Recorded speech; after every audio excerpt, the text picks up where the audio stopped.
Hello guys, in this tutorial you will learn how you can request your user data for your Spotify account in 2026. So let us guide you through this. So let me launch the Spotify desktop app and log into my account.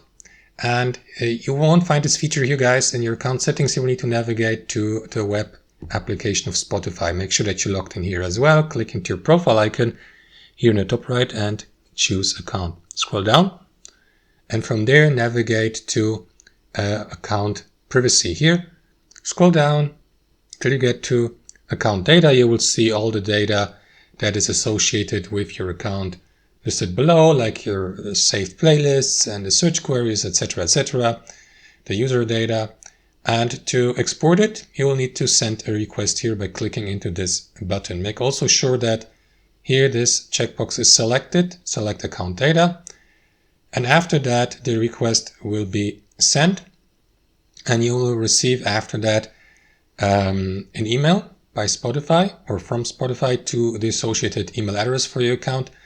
And check your inbox and you will find the email there.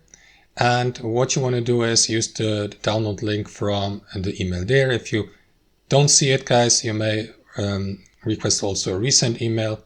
And that's actually it. That's how it works. Thanks for watching. And I'll see you next time.